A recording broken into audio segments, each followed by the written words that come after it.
ეს არის გადასახადი, რომელიც საკმაოდ მარტივია, მაგრამ აქვს თავისი სპეციფიკები. ქონების გადასახადში, საკმაოდ შეცვლილია თვითონ მუხლი ისა კარი, იმიტომ რომ ძალიან რთულად იკითხებოდა, იმიტომ რომ ძალიან ბევრი მითითებითი ნორმა ქონდა. ამიტომ ეს მითითებითი ნორმები ძალიან დიდ ნაწილში ამოღებულია და გავცობილი არის უბრალოდ ადვილად აღსაქმელი რო იყოს და მე ვფიქრობ ახლა უკვე საკმაოდ ადვილად აღსაქმელი, იმიტომ რომ მოგების ქონების გადასახადს რო კითხულობდი წინაზე მიდიოდი რაც არის 270-12 მე 270 ესე გათამაშებდა სულ მუხლებში მოკლედ რა და ეხლა აღარ არის გაყოფილია ქონების გადასახადი და მიწაზე ქონების გადასახადად უფრო ადვილად აღსაქმელი რო იყოს რა შიგნით კარი იურიდიულ პირებისაც მოიხსენებთ ქონების გადასახადი არის მათ საკუთრებაში არსებული ისინი რა ქვია უძრავი მოძრავი ქონება მათ შორის დაუმთავრებელი შენობები დაუმთავრებელი შენობებთან დაკავშირებით სულ არის კითხვები ხოლმე რა არის ეს დაუმთავრებელი შენობები დაუმთავრებელი შენობებად იგულისხმება ისეთი მშენებლობა რომელსაც კაპიტალიზირებას აკეთებ ხოლო დაუმთავრებელი შენობებაზე ქონების გადასახადი არ გადაიხდება ისეთ დაუმთავრებელი შენობებაზე რომელსაც საქონლის მიზნებისათვის ქმნი აშენებ ბინას, მაგრამ რომელიც უნდა გაყიდო, რომელიც საქონლები იქნება. და ფიზიკურ პირთა მიმართებაში ქონების და რა თქმა უნდა ამ იურიდიულ პირს გავყვებით ჯერ, იურიდიულ პირთა მიმართებაში ქონების გადასახადს იხდი საშუალო საბალანსო ღირებულებიდან გამომდინარე, ესე იგი წლის დასაწყისში ღირებულებას ემატება წლის ბოლოს ღირებულება და იყოფა ორზე. და ეგ ქონების გადასახადის დაბეგვრის ობიექტი საწარმოებისათვის ქონებასთან დაკავშირებით. ну აქ სპეციფიკა არის ის რომ აქ არის საკმაოდ ისეთი ნორმა ჩადებული ქონების გადასახადის ადრეს შეძენილი ქონებასთან დაკავშირებით კოეფიციენტებზე გამრავლება მაგალითად 2004 თუ არის შეძენილი ქონება ის უნდა გაამრავლოს 3-ზე კოეფიციენტი და იმის 1% გადაიხადო 2005 წელს თუ არის ეს კოეფიციენტების სისტემა რომელიც მამამისაც იყო მაგრამ ეს ავრცელდება ისეთ პირებზე რომელიც იყენებენ ესე თქვა ბუღალტერულ სტანდარტებში არსებობს ორი მეთოდი ქონების აღრას ჩვეულებრივად ამორტიზაციით რო ცვითავ და მეორე მეთოდი არის როდესაც გადაფასებას აკეთებ ქონებისას და ყოველთვის ქონება ყავს საბაზრო ღირებულებასთან მიახლოებული ეს უკვე თვითონ გადახდელი ხეს ცალკეული გადახდელები აკეთებენ ესეთ ქონების გადაფასებას და ყავთ ყოველთვის იმის შესაბამისობაში საბაზრო ფასთან შესაბამისობაში დღესაც მაგალითად საბაზრო ფასია ამიტომ უწევთ ქონების აფასება მაგალითად თუ Big 4-დან შეგიფოსეს გაკეთეს აუდიტი ყველა ვარიანტი დაგიწერენ დასკვნას რომ ქონება არის ასაფასებელი თუ დაბალი არის იმიტომ რომ 2019 წელს ქონებას რო არიცხავ და არაფერი არ გაკეთებია რემონტი ხო იმის ფასი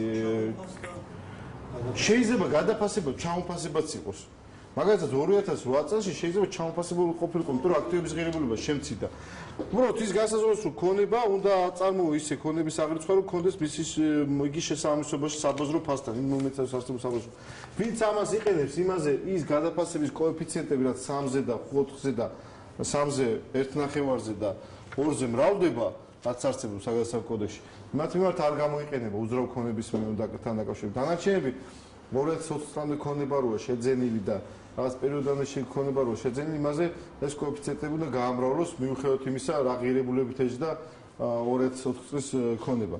იმიტომ რომ მაგალითად просто მე შევ დავასუბროთ იმათ ვერ დავასახელებ ორგანიზაციებს მაგრამ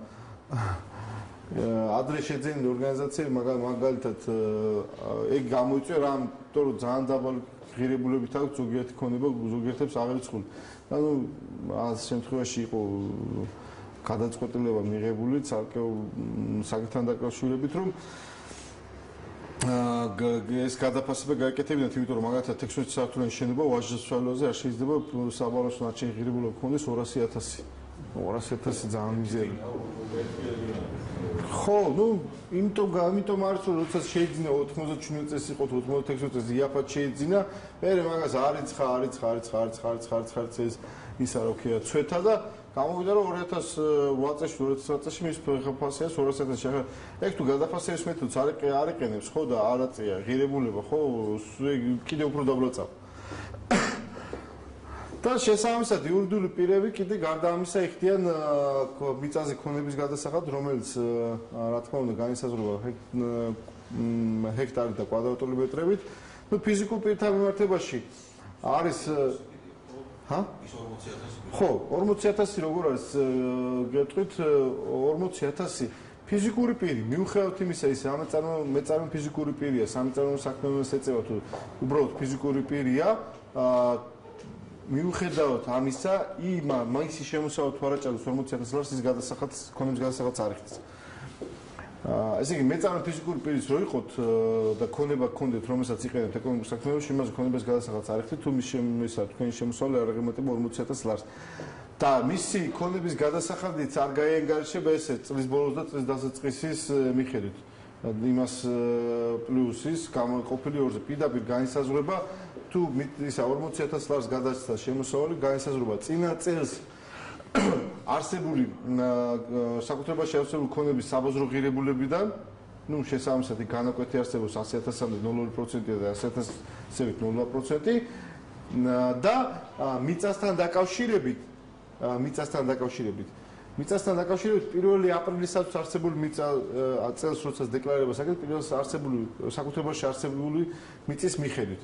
ხა 1 აპრილი რატო შემოვიდა? 1 აპრილი შემოვიდა იმიტომ რომ როდესაც მიწა დეკლარირდება არა წინაწლის შედეგების საკუთრების წინაწლის მიხედვით და წინაწლის უკვე იცი რა საკუთრება როდის აიღე როდის ქონდა. არამედ წელს და იხდი უკვე პოსტფაქტუმ დგებოდა საკითხი ძალიან გაუგებრობას იწვევდა მაგალითად თუ მაგალითად იანვარში მქონდა მიწა, მე გავყიდე ეს მიწა, მე კიდე გავყიდე ეს მიწა, მე უნდა ჩააბაროს ეს დეკლარაცია, რომ უბრალოდ განსაზღვრული არის 1 აპრილის მდგომარეობით ვისი საკუთრება ეს მიწა, რო აღარ იყოს მე სადაო. ის იხდის, ახლა თუ გაყიდეთ და თქვენ გადაიხადეთ გადასახადი შესაბამისად ამ მორიგებაში რაც ხელშეკრულება კი ყიდა გაყიდვის ხელშეკრულება იქ დააკომპენსირეთ, ხო, პრობლემა არ იქნება, თქვენ უკვე იცით.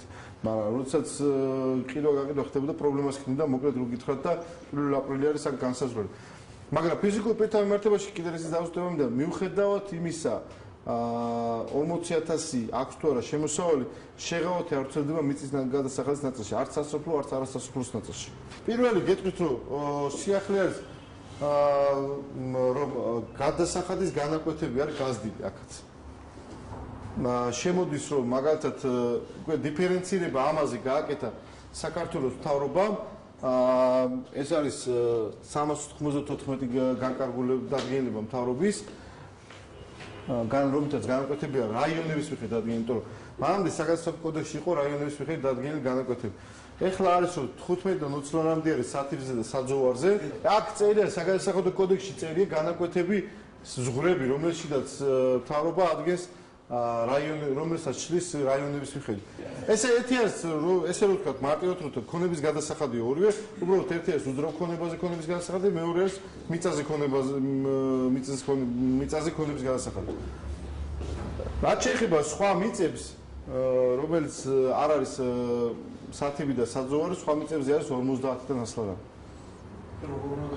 არა, 50-დან 100 ლარამდე საბაზისო განაკვეთები. რომელსაც მთავრობა განსაზღვრავს რაიონის მიხედვით და იმ რაიონის მიხედვით განსაზღვრულში უკვე მე განსაზღვრავს ისა რა ვქეთ თვითმმართველობა. მიწის გადასახადში პრობლემური იყო სულ რა განაკვეთიდან როგორი ბეგრებოდა სალიცენზიო კარიერებზე მინაყოფნი მიწები. როგორი რა გადასახადით უნდა დაბეგრებულიყო, იმიტომ რომ იყო გაუგებარი ჩანაწერი, რაც დავას იწევდა, იყო ამას დარიცხვები და დავებიც, არ ვიცი თქვენთან იყო თუ არა და აქ ჩაიწერა რომ ბუნებრივი რესურსის მოსაგებებელი პირისათვის თვითონ თვითმმართველობაც ადგენს, მაგრამ ჰექტარზე განისაზღვრა იმის მინაკუთვნის და კარიერისთვის 3 ლარი. თან თავარი რაც არის ქონების გადასახადთან დაკავშირებით, აქ ქონების გადასახადს დათქმა, მიწასთან დაკავშირებით დათქმა და ქონებასთან დაკავშირებით, რაზეც წერამსაუბრობთ, ეს არის ბალანსზე რიცხული უნდა იყოს თუ ბალანსზე რიცხულია ყველა ვარიანტი და სარგებლობაში თუ არის. სარგებლობაში არის ერთი სპეციფიკა. სარგებლობათ არ ითვლება იჯარა, უზურპუქცია და ასე შემდეგ. სარგებლობას გარდა ასეთ სარგებლობას, მაგრამ თუ სახელმწიფოსგან გაქვს სარგებლობაში, სახელმწიფოს საკუთრებაში ეს ქონება და სარგებლობაში, მაგ შემთხვევაში ისა იხდი, მაგრამ თუ კერძო პირისგან გაქვს იჯარა, შენ არ იხდი, ის იხდის.